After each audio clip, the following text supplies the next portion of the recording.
Israeli airstrikes have continued in Gaza despite the US president's announcement of a plan to disarm Hamas and get Israeli forces to pull out of the Strip. Well, Friday's attacks across Gaza killed at least 2 Palestinians and wounded more than 10 others. Skies lit up from the explosions as Israel dropped bombs on Nusayrat refugee camp, targeting a residential building. Earlier, Israeli shelling hit a warehouse storing medical supplies for Al-Aqsa Hospital in Deir al-Balah. Trump announced that draft agreement through his Board of Peace for Gaza. Under the deal, Hamas will give up its weapons and the Israeli military withdraw completely from Gaza.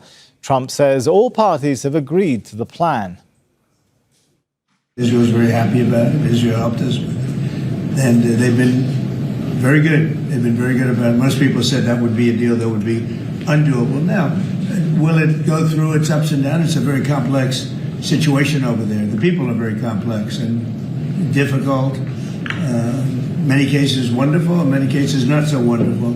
But that will be it's a great breakthrough. Nobody thought that would be possible to disarm Hamas.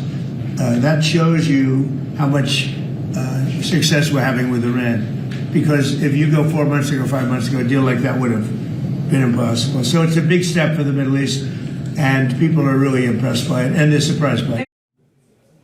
Well, Hani Mahmoud joins us now live from Gaza City. So, Hani, what does it mean for Gazans when not only their residences, even medical supplies can be bombed during what's supposed to be a ceasefire?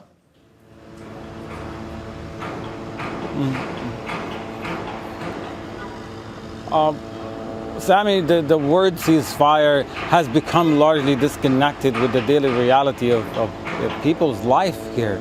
In the conventional sense, the word ceasefire implies safety, end of hostilities, hospitals to function properly, aid to reach those who are in need. But that's not the experience that people have been going through, not just the past 9 months of supposedly ceasefire and end of hostility, but also the past almost for nearly 3 years of genocidal acts here. Just last night, series of attacks across the Gaza Strip, residential buildings, public facilities, as well as a medical supplies warehouse at the Al-Aqsa Hospital in Deir al-Balah city, filled with necessary supply that are needed for the kidney patients inside the hospital and other basic necessities.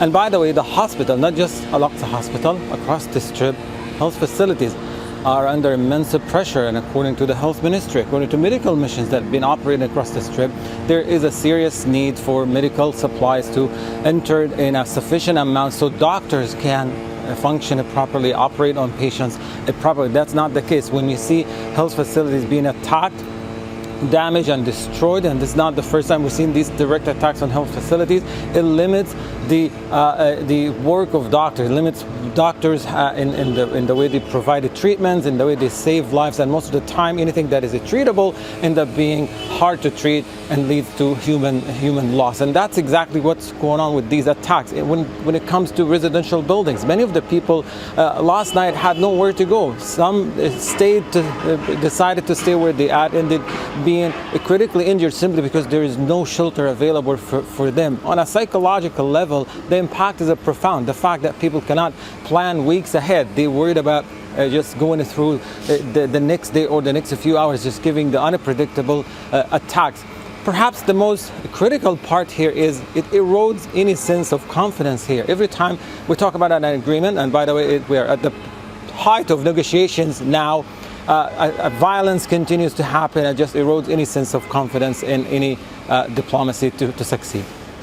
That's Hani Mahmoud for us from Gaza City.